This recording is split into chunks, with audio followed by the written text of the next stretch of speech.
People do not know how much they depend on the survival of this ecosystem.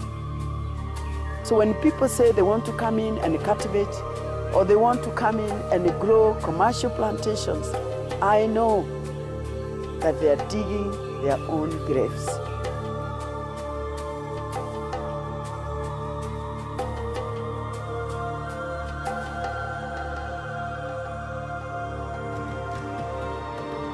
This ecosystem must remain as it is. It must be sustained because in its survival depends our own.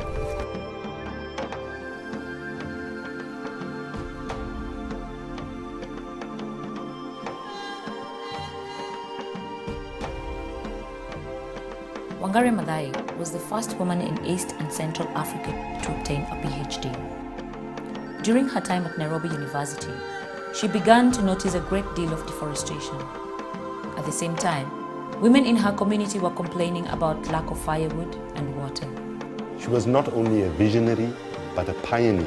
What she was saying through her work and her life was that the two, poverty and environmental sustainability, were two sides of the same coin.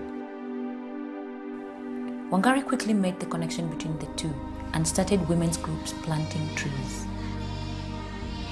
Today, because of Wangari Maathai, an environmental consciousness has taken root, and many more hectares of land are being planted with trees, forming an environmental green belt across nations and contributing to a greener, cleaner planet.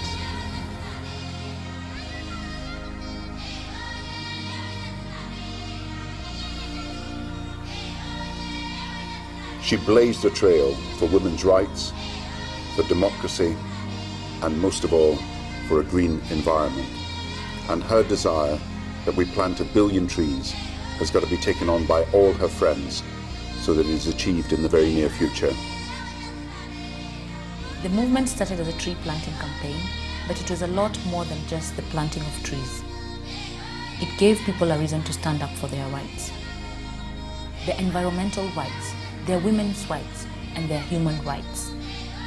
The little grassroots people, they can change this world. Initially, the women's groups were ignored because nobody took them seriously.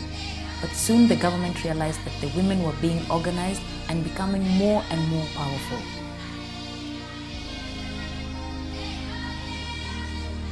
In 1992, Wangari organized a hunger strike in Uhuru Park to push the government to release political prisoners. The women, attacked by the police, refused to give up and continued their protest for 11 months.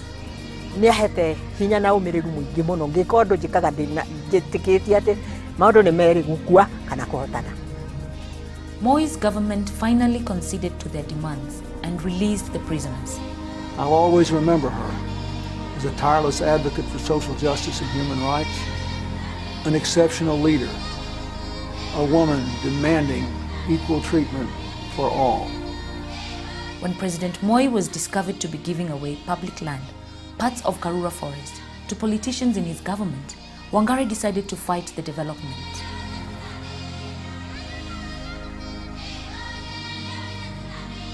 Wangari, unafraid, decided to protest peacefully through a tree planting mission.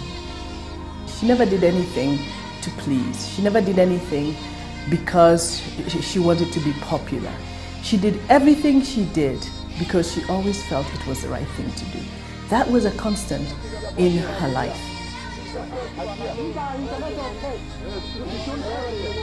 It's a very sad saga that we have a government in this country that is actually overseeing the destruction of forests and the grabbing of public land.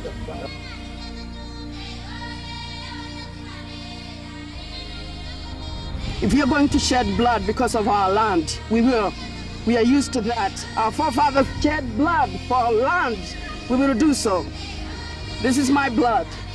And it reminds me of the blood that Wayaki shed trying to protect Karura Forest.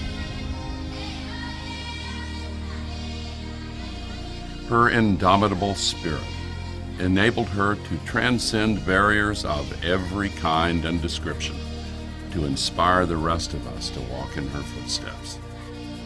The peace we don't have quite often in many places is because we have destroyed these resources. Sometimes we are just violent against each other. Human beings is a strange species because sometimes it turns on itself and destroys itself.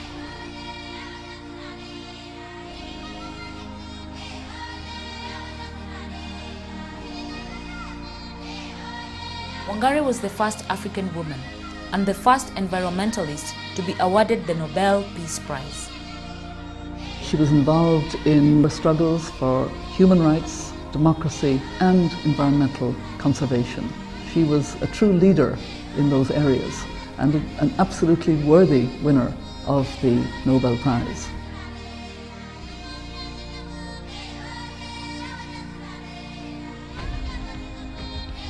It is the people who must save the environment. It's the people who must make their leaders change. So we must stand up for what we believe in. And we cannot be intimidated.